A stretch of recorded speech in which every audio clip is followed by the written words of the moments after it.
Hola compañeros, buenos días a todos. Señoras y señores, me permite expresar un saludo muy cordial, muy grato para Francisco Rocha. Muchas gracias por estos días significativos, exitosos, bien puestos, como caracteriza el trabajo de el distinguido compañero, periodista profesional, doctorado en la materia.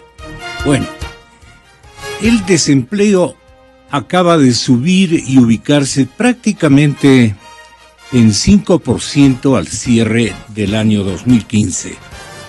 Y la tasa presentada ayer por el INEC es la tasa más alta en los últimos 5 años en nuestro país. Miren ustedes. Y aquí viene un cuadro de historias que van a repetirse lamentablemente en el curso de los próximos días. Es una temporalidad de preocupación para todos los hogares. ¿A qué momento le toca a mi hijo? ¿A qué momento le toca a mi esposo? ¿Qué puede estar ocurriendo con el trabajo y el empleo que recién le otorgaron a nuestra hija? En fin, el desempleo 4,77%, le hace 5 al cierre del año 2015. La tasa presentada por el INEC es la más alta registrada a diciembre en los últimos 5 años en el país. Bueno, aquí tenemos entonces el informe que nos había comprometido tras su estudio el economista Marco Flores. Marco Flores ha cumplido con el país. Él estará con nosotros y naturalmente que esperamos que la gente del oficialismo, los distinguidos economistas que acompañan al señor presidente de la República, escuchen lo que ha ocurrido con la economía populista manejada durante estos últimos 9 años.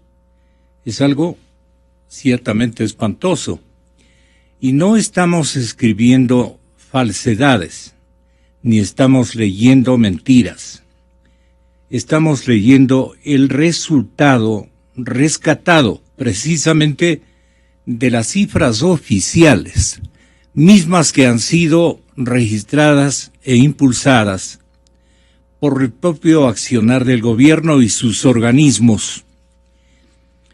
Ustedes van a escuchar cifras alarmantes en lo que va de este examen que ha investigado a través de una seria y severa investigación, valga la redundancia, el señor economista Marco Flores, exministro de Economía. Lo dejamos para un lado. Hoy, conforme nuestra compañera había anunciado, debíamos estar contando ya con la presencia del señor doctor Antonio Rodríguez Vicens, un distinguido jurisconsulto ecuatoriano muy conocido por su calidad y lo estudioso que él es para los temas sociológicos y políticos de nuestro país. Estará acompañado del doctor Juan Carlos Solines. Ellos van a ejercitar una tarea de indagación política por lo que viene ocurriendo. Pero nos vamos este momento a la ciudad de Cuenca, pues desde el mediodía de hoy a las 12, señoras y señores, Paul Carrasco, prefecto de la provincia de la Suay, se convierte a partir de este instante y de horas anteriores, ya se ha convertido en el anfitrión de esta cita que fue neutralizada en un afán bastante peregrino por otra reunión que se dio en esta capital, a la que la mayoría de los concurrentes pertenecen a al movimiento Pachacuti, que buscaba reunir a la mayor cantidad de sectores, especialmente sindicales, a efectos de poder neutralizar o dar la impresión de que también hay que buscar otras alternativas. El tema es que se busca una sola, pues, y que el sello que distingue a esta campaña o pre-campaña debe ser el signo de la unidad. ¿Quién la puede concretar? Vamos a ver qué va a pasar en la ciudad de Cuenca. Muy buenos días, señor prefecto. ¿Cómo está todo? Entiendo que los azuayos están completamente preparados para recibir a los delegados de diferentes ciudades. ¿Le ha convalidado Jaime Nebot su presencia, ya que por mala coincidencia o apuntando francamente a no representar a la unidad capitalina, el señor alcalde se lava las manos y hace coincidir el inicio de los trabajos del metro, y lo que en el fondo no quiere es resentir a las personas que cerca de la plaza de San Francisco habitan administrativamente frente a él? Entonces, por allí va la cosa, según me hacían entender el día de ayer. Pero vamos, ¿le gusta la actitud del señor alcalde de Quito a usted? ¿La justifica más que todo, señor prefecto de la SUAY? Buenos días, Gonzalo, buenos días a los ciudadanos y ciudadanas de Quito y de todo el Ecuador que nos escuchan. Vea, yo soy uno de los que creo, ¿sí?, o de los que estoy convencido, para utilizar otro término, en que es necesario construir la unidad, y para construir la unidad hay que entender la diversidad. Y la diversidad pasa por la diversidad de pensamiento, por la diversidad de expresión, pero también por la diversidad de situaciones que cada uno de los sectores puede tener, sobre todo en el mundo político, incluso en el mundo social y ciudadano. Cada ser humano, cada habitante, cada persona tiene diferentes situaciones que a veces hacen que tengan que tomar decisiones diferentes a los demás. En ese marco, el alcalde de Quito está dedicado a la alcaldía. Nosotros estamos conscientes de su prioridad, así como nosotros también, tanto el prefecto Morón, el alcalde de Guayaquil, quien le habla como prefecto de la SUAY, pero indudablemente son circunstancias diferentes, y en este caso el alcalde ha decidido, Mauricio Rodas, tomar la posición de darle prioridad al municipio y al tema del metro. Mire, más allá de los condicionamientos políticos, está claro que su partido está en la unidad. Va a estar acá Guillermo Celi, su presidente nacional.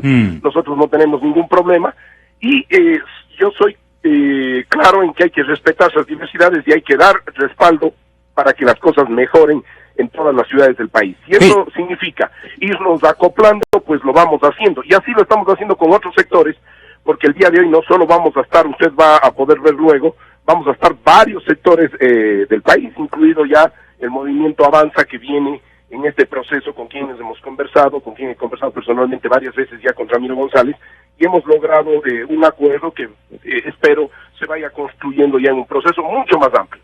Lamento la posición de Pachacuti, sin embargo vamos a seguir haciendo todos los esfuerzos para que entendamos de que este proceso tiene que ir mucho más allá, que es el país, el empleo de la gente. Le oía a usted los datos. Yo sostengo que en este país no hay pleno empleo, porque dividen el pleno empleo y de ahí dividen el empleo en varias del INEC, en varias categorías, incluso en aquellos que trabajan en la calle, en sus negocios que venden de vez en cuando. Yo creo que definitivamente hay un nivel de subempleo muy alto en este país, sí, o de empleo precario, que pasará seguramente al 50%. Un hombre socialista como usted, ¿qué les dice a los caballeros, especialmente del movimiento Pachacuti, que afirman que ellos no pactarán jamás, y perdone por el término que usan, no es mío, jamás de los jamases, dice, con la derecha? Mire, yo lo que creo es que hay momentos históricos, como en el año 1944, la gloriosa, que es uno de los ejemplos que siempre pongo, pero este es un momento histórico en que el Ecuador tiene un sobreendeudamiento que yo sostengo que con el endeudamiento público, etcétera, que el público y el endeudamiento externo pasará el 40% indudablemente, que es lo que nos permite la Constitución, el 40% del Producto Interno Bruto. Considero que tenemos un sistema de salud, en el caso del IES, que cada vez está siendo descapitalizado. Tenemos un problema de 10.000 millones de dólares que cubrir con el déficit, no solo del déficit presupuestario, sino el sobreendeudamiento, la amortización de la deuda. Tenemos un país que ya no tiene acceso al crédito, ¿sí?, con una iliquidez enorme, con una desconfianza terrible de los empresarios locales y de los empresarios internacionales, de afuera, digamos, de los inversionistas del exterior. Uh-huh. La gente desempleada. Entonces yo me hago la pregunta, ¿es un momento de ser ideológicos o de ser pragmáticos? ¿Con quiénes vamos a sacar el país adelante el próximo gobierno y la próxima asamblea?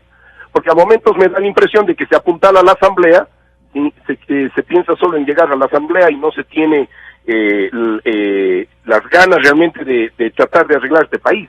Es un gobierno de transición, eso hay que entender, y yo por lo menos soy pragmático. Yo estoy pensando no en que en mi izquierda o mi derecha, yo soy un demócrata radical, pero en este momento estoy pensando en que la gente necesita trabajar y llevar alimento a su casa, y para eso hay que unirnos y lograr un proceso de gobernabilidad. Mire, necesitamos por lo menos 2 años, ¿sí?, de tregua política.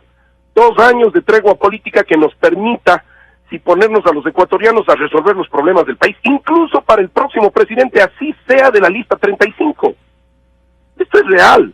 El presidente de la República está, como decimos en el fútbol, pateando la pelota hacia el 2017 para que le reviente la crisis a otro. Uh-huh. La situación es complicada. Entonces, además del desmontaje que toca para recuperar, el desmontaje de la institucionalidad, para recuperar la democracia, porque todas las instituciones del Estado están tomadas por gente de afiliada a la lista 35.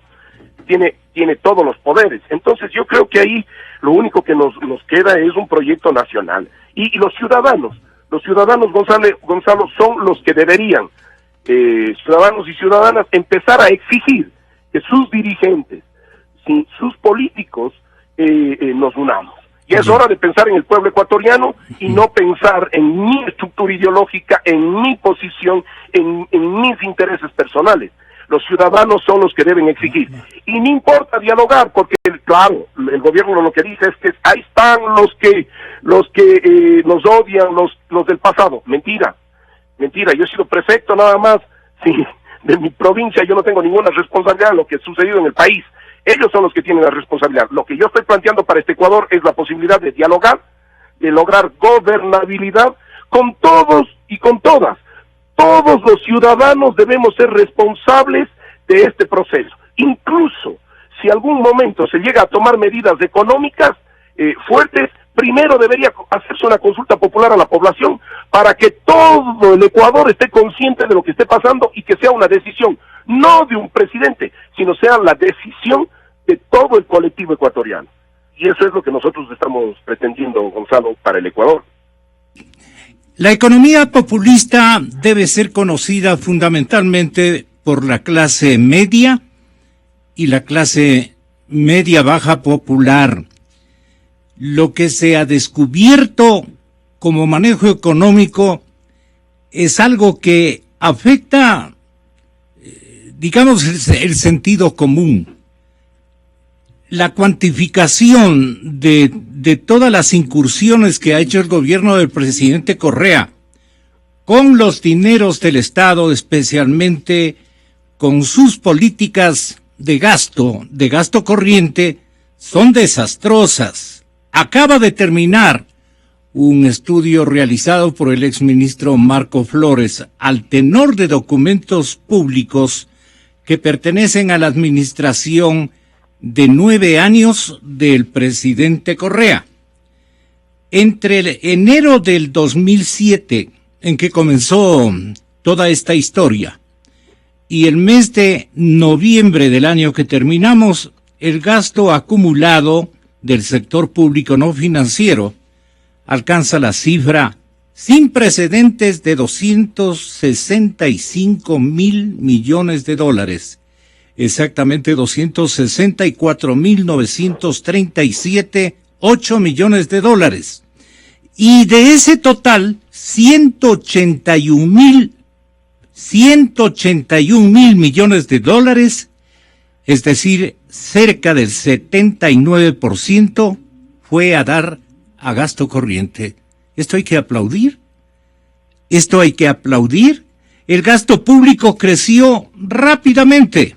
Al final del año 2006, el gasto total fue de 9,300 millones de dólares, equivalente al 21% del PIB. Esto no entiende el público, pero es de toda la producción nacional, ¿no?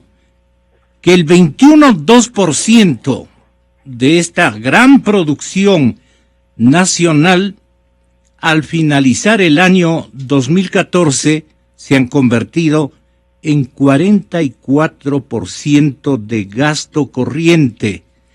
En el 2006 se destinaron 3,162,000 millones de dólares para sueldos y salarios del servicio público no financiero. En el año 2014 se han requerido de 3,161, en el año que terminamos se han requerido, ni siquiera en el año que terminamos, sino hasta el 2014, se requirieron 9,478 millones de dólares para este mismo propósito. Si nos ponemos a leer todas las realidades cuantitativas, es algo espantoso lo que ha ocurrido con la economía ecuatoriana. Y entonces, este es el momento de la unidad para poder vencer a los que nos han tenido vencidos, especialmente vencidos desde el lado de nuestra dispersión y desde el lado fundamentalmente de que no podemos ser capaces de armar un andamiaje de unidad para poder combatir estos destrozos con la economía ecuatoriana que tienen naturalmente, señor prefecto, señores delegados a esta reunión de Cuenca, tiene que merecer un inventario adecuado y el estudio de Flores creo que puede ser un instrumento esclarecedor de esta conflictividad cuantitativa. Vea, Marcelino Chumpí dice, si nadie quiere mojarse el poncho, yo sí me lo voy a mojar. No son momentos de escoger entre derecha, entre izquierda, entre centro derecha y centro izquierda, esas divisiones que a veces quedan bien para explicar una coherencia ideológica, pero no una batalla en la que todo el mundo tiene que alzar una sola bandera, rescatar al Ecuador de las manos de la gente que ha abusado del poder y que ha optado por un populismo financiero que ha dado gustos a todos, pero sus beneficiarios. Entonces, lo que se resuelve en Cuenca, también algo va a resolverse en Quito. Ya están polarizados. Y por eso yo quiero presentarle, prefecto, a que usted tenga la bondad de escuchar al señor doctor Antonio Rodríguez Vicens y a Juan Carlos Solines en mi estudio, para que usted se digne a ser un puntual trasladador de estas inquietudes que usted les va a escuchar rápidamente en su papel de anfitrión de la cita de unidad de la cita de unidades de este mediodía. Entonces, voy con el señor doctor Antonio Rodríguez.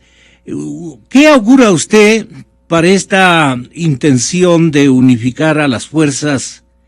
Bien podría decirse, no hay otra manera de identificar fuerzas anticorreístas, antipopulistas, no sé cómo usted lo definiría. Doctor Antonio Rodríguez, buenos días. Gracias, Gonzalo, un saludo cordial. No anti, pro, a favor del país. Un país que durante 9 años ha sido esquilmado, destruido, manipulado, manoseado, pisoteado. Un país que necesita levantar cabeza, que necesita la búsqueda de una gran unidad nacional en las fuerzas que piensen en el país, en el Ecuador, en los ciudadanos ecuatorianos, para enfrentar no a una persona, sino a un proyecto que desde el primer día comenzó a dilapidar los recursos del Estado como si fueran propios, con desvergüenza, con cinismo, con inmoralidad. Un proyecto que desde el primer día comenzó a destruir la institucionalidad ecuatoriana. No tenemos instituciones. Descabezaron la Asamblea quitándole facultades fundamentales y convirtiéndole en un instrumento legislativo del Ejecutivo. Crearon un organismo de paso para controlar el Estado, el Consejo de Participación Ciudadana. Han destruido la función judicial. Aquí estamos 2 abogados que tenemos que soportar la gravísima crisis intelectual, moral, ética, organizativa de la función judicial. Ha destrozado todo. A mí me sorprende que haya gente que diga que se está descubriendo ahora lo que está pasando, lo que ha pasado. Pasó desde el primer día. El derroche en la construcción de la Asamblea en Montecristi, innecesaria, pero era la ostentación, el lujo, para después tener un inmueble costosísimo para pasto de los ratones. Los viajes, la seguridad. Aquí tengo por curiosidad una pequeña lista de los viajeros a China, cuando el señor presidente de la República se fue a China. Entre asambleístas, ministros, que no sé qué iban a hacer allá, estaban los siguientes, los alcaldes del Carmen. ¿Qué iba a hacer el alcalde del Carmen en China? ¿A pasear? Paseo. A pasear. El alcalde de Morona, los presidentes del movimiento Huancavelica y de la organización juvenil Latin King. Esto no es de ahora, esto es viejísimo. Y es desde el primer día que vinieron dilapidando el país, sus recursos, destruyendo el país. Y han creado inclusive un ambiente de confrontación, de odio, de resentimiento, de irrespeto al ser humano. Yo creo que se educa con el ejemplo. Si un padre es grosero, malcriado, majadero, ¿qué puede esperar de su hijo? Si un presidente de la República que tiene esa posibilidad de influir en la sociedad a través de un ejemplo, lo que hace es insultar, ofender, agraviar, ¿qué puede hacer el ciudadano común? Seguir el mal ejemplo. El país está destrozado económicamente, institucionalmente, éticamente, jurídicamente. La legislación que se ha creado indiscutiblemente es represiva, dañina, mal redactada, confusa, contradictoria, precisamente para eso, para manipularla. De tal manera que tenemos que buscar una gran unidad nacional. Todos aquellos que piensan en el Ecuador deben desprenderse de cualquier aspiración personal o de grupo y buscar la unidad. El tema es ideológico. El tema ideológico. Nuevamente con la derecha, dicen, desde sectores. A ver. Depende de la concepción. Ortega decía que ser de derecha o de ser de izquierda es una de las infinitas formas que el hombre tiene de ser imbécil. ¿Y por qué decía así? Porque no son más que membretes. Este es un gobierno de izquierda. ¿Qué es la izquierda hipotéticamente dentro del concepto general? Aquellos movimientos que buscan el mejoramiento de la sociedad. Búsqueda de equidad. Que buscan justicia, que buscan libertad y mejores condiciones de vida para el mayor número posible de integrantes de una sociedad. Eso es la izquierda. Pero es izquierda un movimiento que reduce al hambre, a la miseria, que crea la crisis, una crisis profunda como la que estamos viviendo. Yo creo que debemos dejarnos de membretes. Los membretes son fáciles en política porque se pueden manipular. Y tenemos que ir a buscar los conceptos con hondura, con responsabilidad. Yo personalmente no creo que los actos deben ser juzgados en función de quién los hace. Porque el señor Correa hace algo que es inmoral, es de izquierda. Pero si el señor X, que es de derecha, comete el mismo acto, es de derecha. No, los actos deben ser juzgados no por la persona que los ejecuta, sino por su contenido. Y lo que hemos vivido nosotros es un proceso no de izquierda, es decir, de mejoramiento, sino de regresión. ¿A quién le sirven los actores de dispersión? ¿Perdón? ¿A quién le serviría en los actuales momentos los actores? Estarían sirviéndole los actores de la dispersión. Al proyecto que nos ha venido ahogando, que ha venido destruyendo el país. Hay que hacer un rescate del país. Y Gonzalo, yo quiero dejar constancia de esto. No se trata de ganar un proceso electoral. El problema viene una vez ganado el proceso electoral. ¿Qué hacer con este país destruido? ¿Cómo lo reconstruimos? ¿Cómo lo recuperamos económicamente, financieramente? ¿Cómo lo recuperamos jurídicamente? ¿Cómo lo recuperamos institucionalmente? Comenzando con la malhadada Constitución de Montecristi, que hay grupos de izquierda, entre comillas, que pretenden que debe ser mantenida cuando es uno de los instrumentos nefastos para la consolidación de este proyecto dilapidador del país. ¿Solamente ellos son la izquierda? Preguntamos al anfitrión en la ciudad de Cuenca, que todavía está conectado con nosotros. Señor prefecto, al aire. Bien, bueno, un saludo a todos ustedes, Antonio.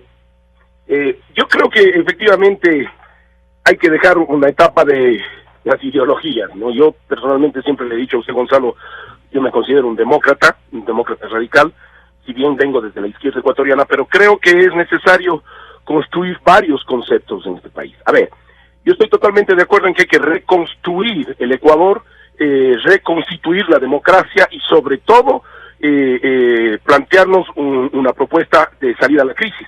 Pero eso, ¿cómo se hace? Eso tiene que hacerse desde el concepto nuestro como demócratas, desde la participación social, desde los ciudadanos. Porque el problema en el Ecuador es que normalmente ponemos a gente y votamos todos por salvadores, por gente, por caciques, y no nos planteamos la necesidad de darle la vuelta a la cultura política y que sea el ciudadano el que esté enterado y decida permanentemente. Y en esa lógica, quienes hemos actuado, por lo menos en lo territorial, desde pensando desde los habitantes y con los habitantes, nos damos cuenta que la ideología queda a veces en la nube, digamos así, porque el ciudadano y ciudadana lo que quieren es que se resuelva su día a día, su cotidianidad, y desde allí tiene intereses, y por eso se junta con otros que coinciden los intereses. Y lo que tenemos que hacer quienes administramos, quienes somos políticos, intentar facilitar para que esos intereses se resuelvan y que la gente sea la que resuelva. Por eso es que planteo que temas como, por ejemplo, la crisis y las medidas que se tengan que tomar para resolver esta crisis, es necesario consultarle a la gente, para que el ciudadano en el próximo gobierno, o desde ya, empiece a estar claro de que tenemos un problema y de que hay que priorizar, y de que el próximo gobierno tiene que resolverlo en el marco de la corresponsabilidad con los ciudadanos. Y en esa misma línea es necesario ir pensando en construir un proyecto de Ecuador, pues, con objetivos a mediano y largo plazo. Eso es lo real, eso es además lo lógico, y ojalá que maduremos en esa perspectiva. El problema es el sectarismo. El problema es el sectarismo. Yo no sé si es del sectarismo, pero a momentos pienso que no es del sectarismo, sino ya son los intereses personales en algunos políticos y en otros ya la cultura de la confrontación, la cultura del rompimiento y de no entender que el Ecuador es diverso y que en la diversidad tenemos que construir una propuesta de unidad. Este país nace de la diversidad y así se ha venido manteniendo. Y entonces yo creo que hay que desarrollar propuestas, por ejemplo, un modelo económico a mediano o largo plazo. Necesitamos un proyecto contra la corrupción. Es indudable que la corrupción campea en este gobierno y en este país y no pasa absolutamente nada. ¿Qué vamos a hacer con el tema del narcotráfico? A veces incluso nos concentramos tal vez en situaciones que el pueblo a lo mejor no necesita o que no le importa. Por ejemplo, si siempre discutimos el valor de la democracia, pero no nos damos cuenta que para la población, para la gente, la democracia está y vale siempre y cuando él tenga acceso a empleo o a comer, pues, o alimentarse, tenga la oportunidad de generar eso. Y entonces creo que hay que ir resolviendo por prioridades y por lo que el pueblo quiere. Y ese es el reto que tiene esta unidad. Gonzalo y Antonio y amigos y amigas del Ecuador. Y yo hago el llamado a los ciudadanos. Ahora ya no hago el llamado a los políticos.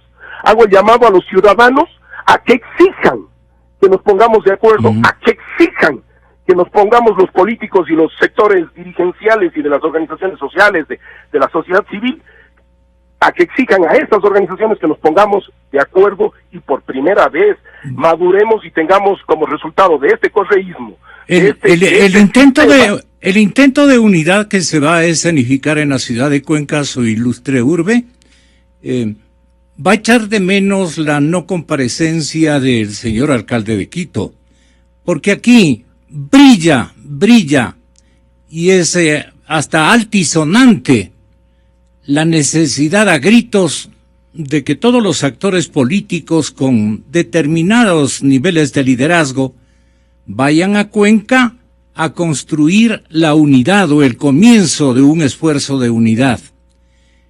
El inicio de obras del metro pudo quedar para después de 24 horas. Póngale 48 horas. No iba a pasar absolutamente nada. Pero esta decisión del pueblo de Quito de apoyar la unidad en procura de rescatar al país, el señor alcalde la está defraudando o ¿qué piensa usted?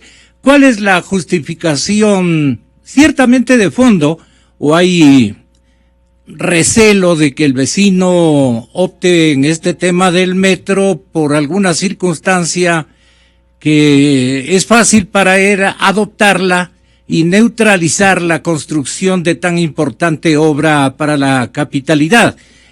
No sé cómo piensen allá, qué dirá el alcalde de Guayaquil. La ausencia del alcalde de Quito sí nos preocupa. Mire, Gonzalo, a ver, justo en esa lógica de estructurar una propuesta desde la diversidad, nosotros también somos administradores y entendemos la dinámica. Yo personalmente he conversado con el alcalde Rodas y entendemos la dinámica en la que cada uno nos desenvolvemos. Y en esa perspectiva está claro que hay unas prioridades para la unidad y la prioridad es que el alcalde Rodas administre Quito y resuelva los problemas de Quito. No es solo una prioridad de él, es una prioridad de todos nosotros, que él resuelva los problemas de Quito y mejore las condiciones de Quito. Y en esa perspectiva, si él tiene que priorizar entre Quito o la unidad, pues que lo haga. Para eso tenemos una estructura como es su partido, su presidente nacional de Suma, que es Guillermo Celi, que estará aquí presente, y todos sus delegados, porque ese es el tema también. Hay que empezar a pensar en liderazgos colectivos, ¿sí? Ya nada de salvadores, nada de superhombres o supermujeres que pueden resolverlo todo y pueden hacer todo a la vez. Yo creo que en este caso nosotros estamos tranquilos. Si ya habrá el momento en que el señor alcalde de Quito esté en algunas reuniones, por ahora estamos haciendo el esfuerzo de continuar con este proceso y de ir ampliando, a tal punto que tiene que ampliarse un momento dado, y ojalá la otra semana logremos concretar, ampliar ya el proceso a las ciudadanías, a las organizaciones sociales. Y ese es el llamado nuevamente a la ciudadanía a que exija este proceso. Yo, Gonzalo, le agradezco mucho, tengo que salir ya este momento. Perdone, ¿quiénes le van concretamente? ¿Quiénes le van? Bueno, estamos con una lista de alrededor de unas 200 dirigentes a nivel nacional de diferentes provincias, de la ciudad de Quito, de diferentes movimientos.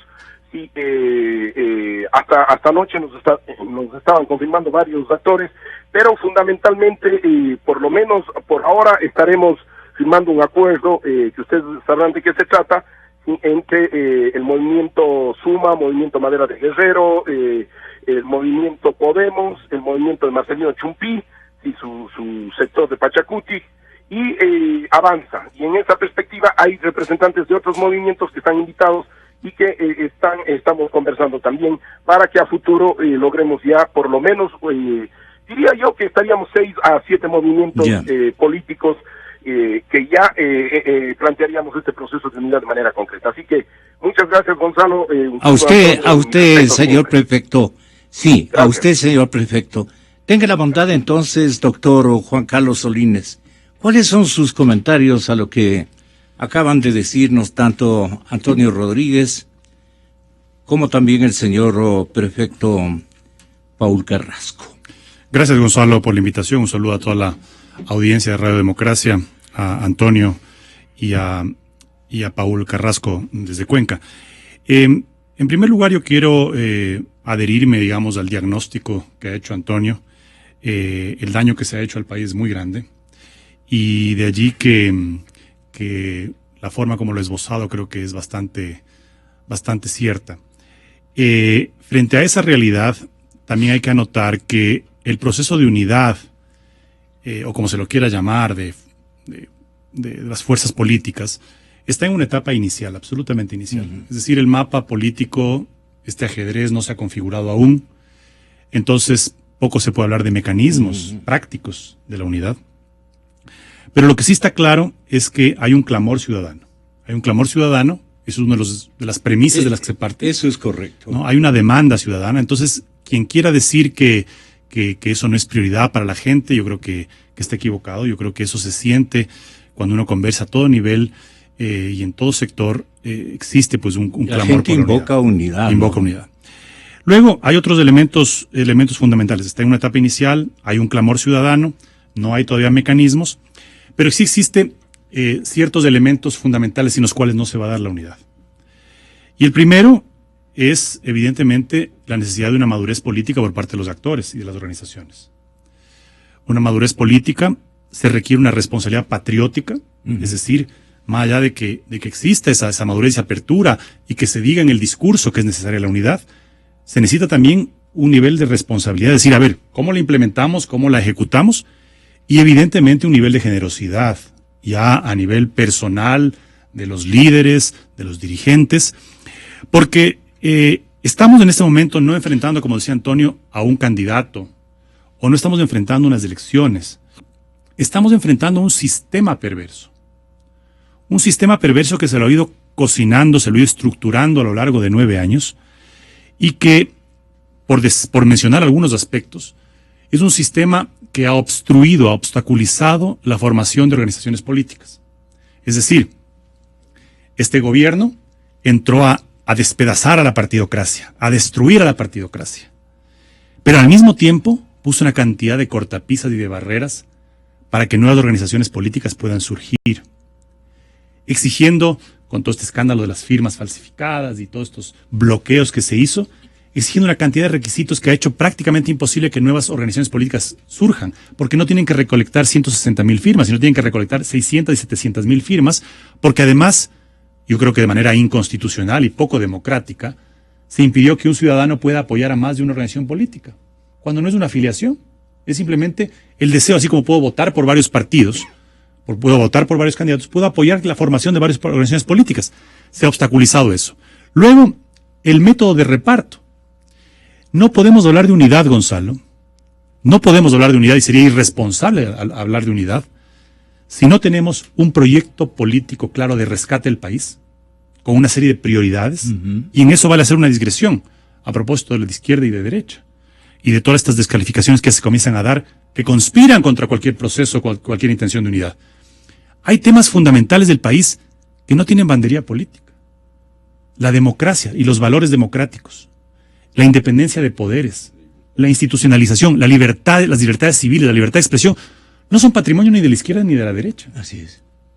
Son elementos mínimos, básicos para poder rescatar una sociedad que está absolutamente destruida y polarizada como la ecuatoriana. Entonces, cuando hablamos de esos valores mínimos, estamos hablando de un plan de rescate del país mínimo, Entonces, una unidad no puede existir si no tenemos un plan, un proyecto de país mínimo, unos acuerdos mínimos, porque lo contrario, ¿para qué llegamos al poder? Gane quien gane. ¿Dónde se los construye? Se los construye en estos procesos de diálogo de la unidad. Es decir, yo entiendo, por ejemplo, y termino simplemente con estos dos elementos. Uno, un proyecto político de país. Eso es fundamental. Y dos, una asamblea de mayoría, pues. Porque ¿de qué unidad estamos hablando o de qué posible triunfo electoral estamos hablando en el 2017? Si ese potencial nuevo gobierno no tiene una asamblea favorable. Y pensemos que aunque se le derrote al proyecto político caduco y corrompido de la Revolución Ciudadana, aunque se lo derrote en la presidencial, ¿qué va a hacer si un presidente con una unidad que no esté bien consolidada y sobre todo sin una asamblea? No solo la asamblea. ¿No? Entonces, el gobierno, Alianza País, va a ir, aunque pierda las elecciones, va a ir unido en un solo bloque. Y ya vemos lo que pasó con el sistema de Hunt. Correa, con toda seguridad, está buscando dominar en la Asamblea. Evidentemente, o sea, en el supuesto... Ellos dicen, ahí está el poder. Por supuesto, para ellos, en el supuesto no consentido, porque no piensan, o sea, no pretenden dejarse derrotar en las elecciones, pero en el supuesto no consentido para ellos de que se los derrote, ellos quieren tener mayoría en la Asamblea. En la presidencia. Y si la unidad no contempla la necesidad fundamental, pero no con clichés de tenemos que hacer lo mismo que Venezuela, porque el proceso de unidad de la Mesa de la Unidad de Venezuela tiene ya muchos años y tiene varios reveses.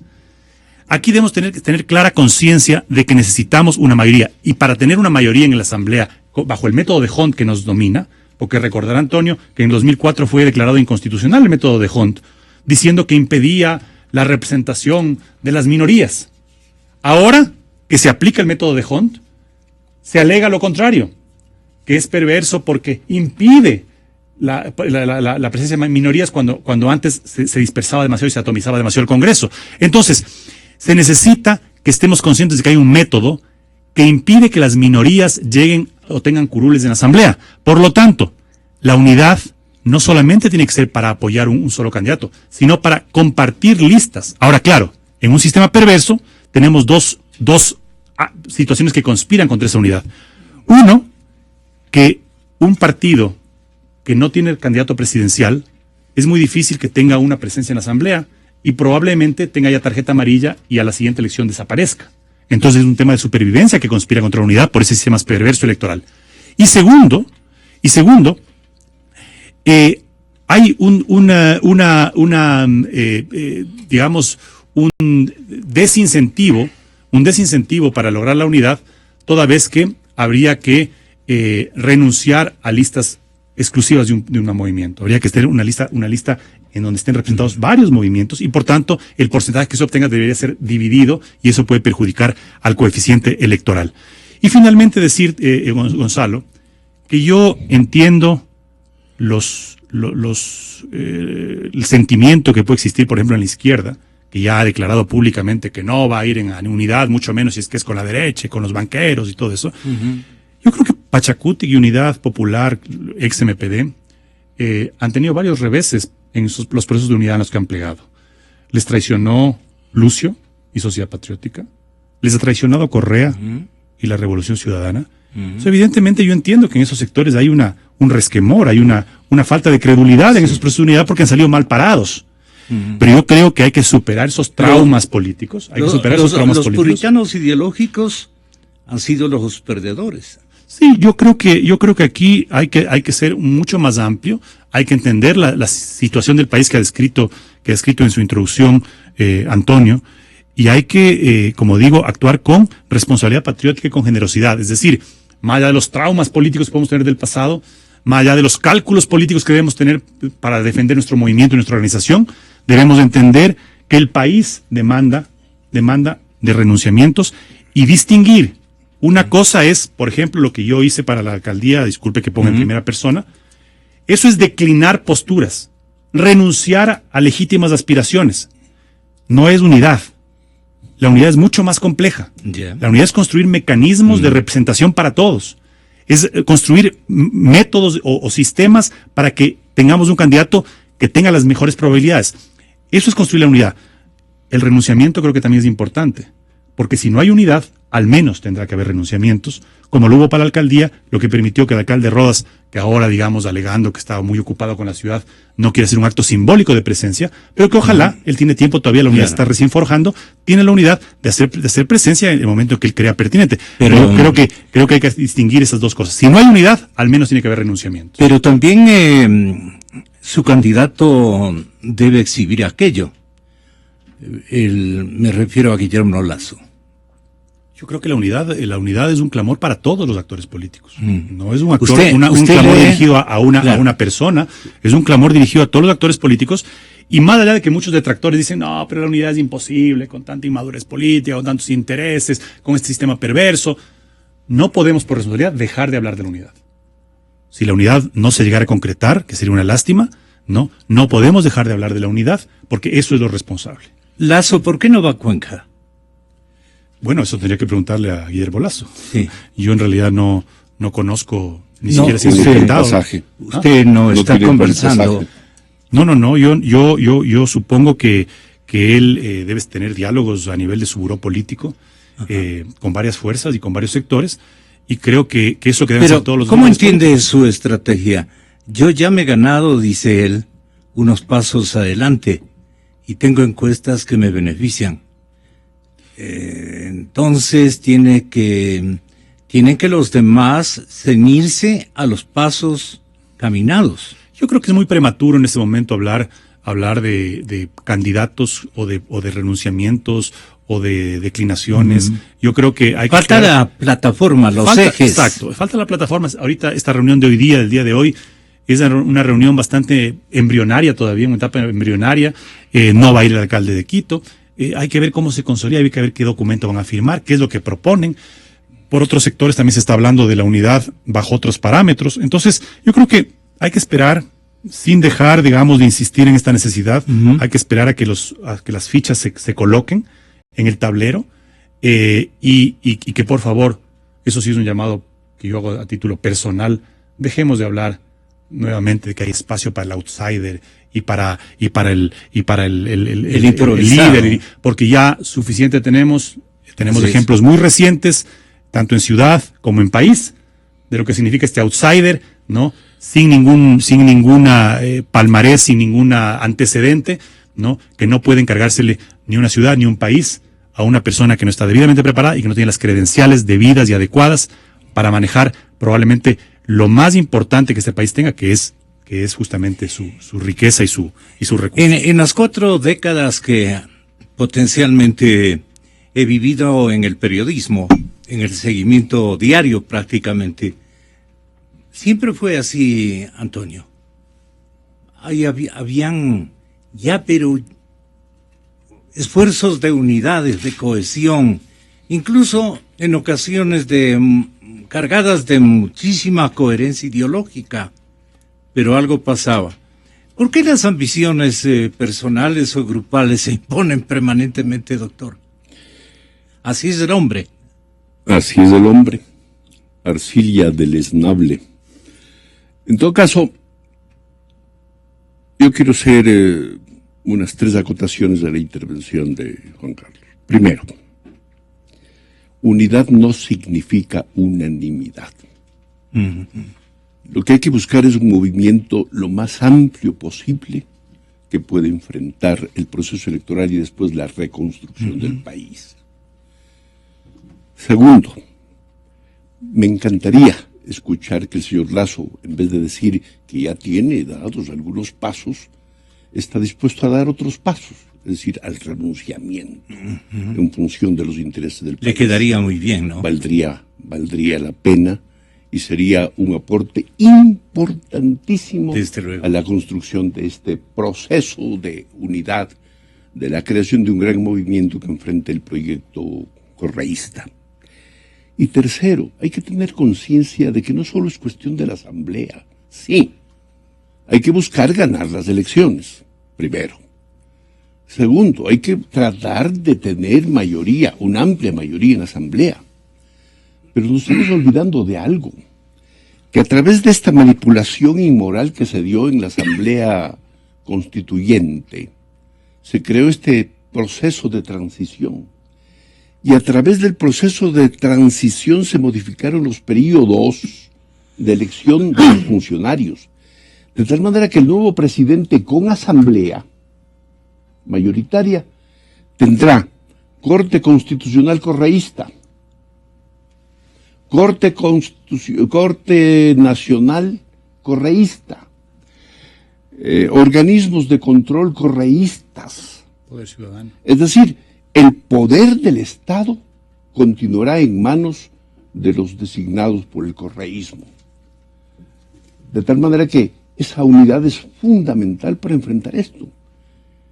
Y oportunamente habrá que exigirles a todos aquellos que han alargado su periodo a través de este proceso de transición que presenten sus renuncias.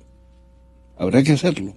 Pero en todo caso, repito, lo importante es que tengamos conciencia de la necesidad de la creación de un movimiento nacional que agrupe al mayor número posible de ciudadanos, agrupaciones, instituciones, con el objeto de enfrentar el proyecto de la Revolución Ciudadana, que ha destruido el país.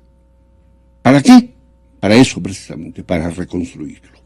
Antonio, muchas gracias. Juan Carlos, muchas gracias por haber estado.